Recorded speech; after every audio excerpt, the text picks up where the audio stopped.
গাজা যুদ্ধ নিয়ে বার্লিন আন্তর্জাতিক চলচ্চিত্র উৎসবের আয়োজকদের বিতর্কিত অবস্থান ও রাজনৈতিক নীরবতার কারণে এবছরের ৭৬তম আয়োজন পরে তীব্র সমালোচনার মুখে। উৎসব বর্জন করেন অরুন্ধতী রায়ের মতো ব্যক্তি। ফিলিস্তিনপন্থী প্রতিবাদ এবং জুরিদের বিতর্কিত মন্তব্যের উৎসবের পরিবেশ হয়ে উঠেছিল চরম উত্তপ্ত। অবশেষে ২১ ফেব্রুয়ারি জার্মান তুর্কি নির্মাতা ইলকার চাতাকের রাজনৈতিক সিনেমা ইয়েলো লেটার্স উৎসবের সর্বোচ্চ সম্মান স্বর্ণ ভালুক জিতে সব বিতর্কের অবসান ঘটান।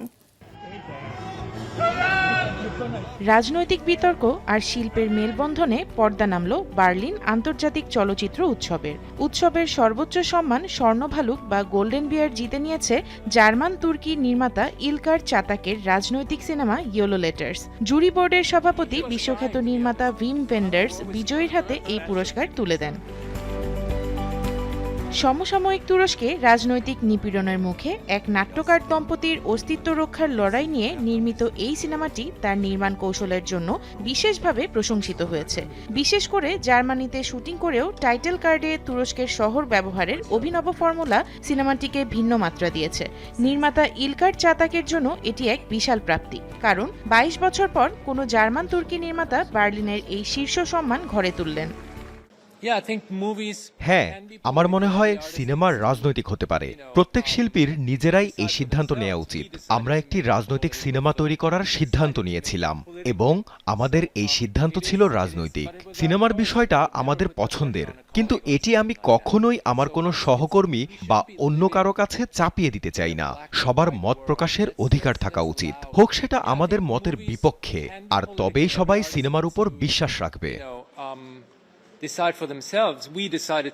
উৎসবের দ্বিতীয় সর্বোচ্চ পুরস্কার সিলভার বিয়ার গ্র্যান্ড জুরি প্রাইজ জিতেছে এমিন এল্লারের সিনেমা স্যালভেশন। তুরস্কের কুর্দি অঞ্চলের একটি বাস্তব ঘটনাকে কেন্দ্র করে নির্মিত এই সিনেমাতে জাতিগত সংঘাত ও রূপকভাবে ফিলিস্তিন প্রসঙ্গ উঠে এসেছে। পুরস্কার গ্রহণের সময় এমিন এল্লার গাজার ফিলিস্তিনিদের প্রতি সংহতি জানিয়ে বলেন, আপনারা একা নন।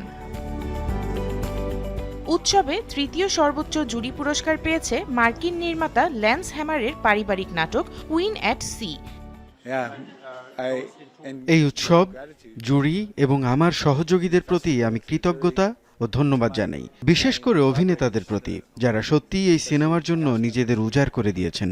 সত্যি বলতে আমি খুব অবাক হয়েছি যে আমার কাজ একটি স্বীকৃতি পেয়েছে। এটা অনুপ্রেরণার ও সম্মানের। পুরস্কার পাবো এই ভেবে কাজটি করিনি, তাই আমার আনন্দ দ্বিগুণ। উৎসবের অন্যান্য গুরুত্বপূর্ণ শাখার মধ্যে সেরা পরিচালকের পুরস্কার জিতেছেন ব্রিটিশ নির্মাতা গ্র্যান্ড কি এবং জেন্ডার নিরপেক্ষ সেরা প্রধান অভিনয়ের সিলভার বিয়ার পেয়েছেন জার্মান অভিনেত্রী সান্দ্রা হুলার। রোজ সিনেমাতে একজন নারীর পুরুষ সেজে বেঁচে থাকার জটিল চরিত্রটি পর্দায় নিপুণভাবে ফুটিয়ে তোলায় তিনি এই সম্মানে ভূষিত হন। সমাজ ও পারিবারিক চাপে নারীরা অনেক সময় অনেক কিছু করতে বাধ্য হন। আধুনিক এই বিশ্বে এটা মেনে নেওয়া সত্যি বেদনার ও অসম্মানের।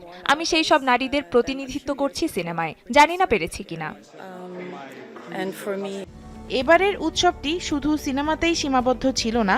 গাজা যুদ্ধ নিয়ে জার্মান সরকারের অবস্থান এবং উৎসব কর্তৃপক্ষের ভূমিকা নিয়ে ব্যাপক আলোচনা সমালোচনার ঝড় উঠেছে। সবশেষে উৎসব পরিচালক ট্রিসিলা টাটল জানান, সমালোচনা আর আবেগের বহিঃপ্রকাশই গণতন্ত্র ও সিনেমার আসল সৌন্দর্য, যা বার্লিনাল সফলভাবে তুলে ধরতে পেরেছে।